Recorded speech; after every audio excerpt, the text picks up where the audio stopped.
avons l'adoration. Deux types d'adoration. L'image et la ressemblance. L'image dans le physique, vous dites c'est la photocopie, les photos, ainsi de suite, qui n'est jamais la réalité. La réalité, c'est autre chose que l'image. Jacob a laissé un puits à ses descendants. C'est une image. Et la ressemblance, écoutez la promesse de Dieu à Abraham en Genèse 22. Quand Abraham est allé adorer à la montagne, quand il dit en chemin, vous restez ici, mes serviteurs, moi les fils, nous allons jusqu'à la montagne pour adorer. Ils vont adorer. Et comment Abraham a adoré? Et qu'est-ce que l'adoration?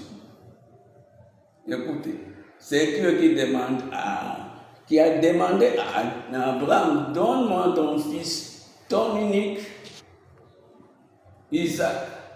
Bien déterminé Isaac. Et pourtant, Ismaël était là. Et c'est Isaac qui a été demandé. Pour adorer Dieu, c'est lui qui détermine ce que l'homme doit exhiber, ce que l'homme doit faire. C'est lui, Dieu, de sa bouche, il dit à l'homme, donne-moi, fais ceci, fais cela.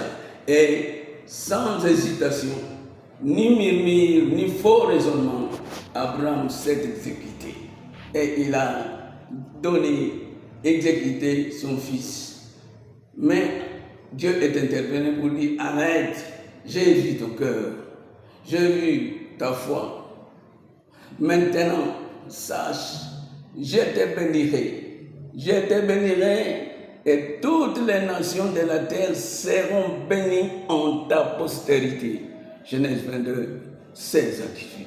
Comme tu as fait cela, comme tu ne m'as pas refusé ton fils, ton unique, Isaac, je te bénirai. Voilà la promesse. La promesse de la ressemblance.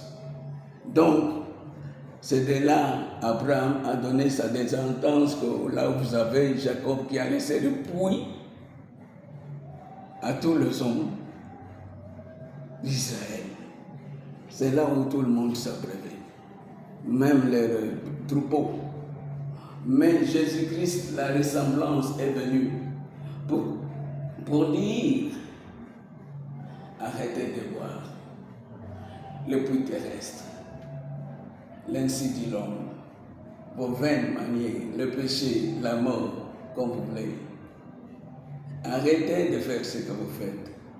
Voici ce qu'il faut faire. Voici donc comment vous devez prier. C'est alors que la femme samaritaine n'a plus de questions. Bouleversée, il a même jeté sa cruche et il est allé chercher les siens. En réalité, le puits de Jacob représente la mort. C'est comme le vin qui était à Canaan. À la fin, le vin était fini, épuisé. Maintenant, la source d'eau vive, Jésus-Christ s'est présenté ce jour-là et il a donné à boire. À boire sans fin et personne n'a été enivré. On a la vie éternelle quand on boit de l'eau de Jésus-Christ. Cette eau, c'est son esprit. Quel esprit? Vous avez des esprits. Je disais, le Père, le Fils, l'Esprit.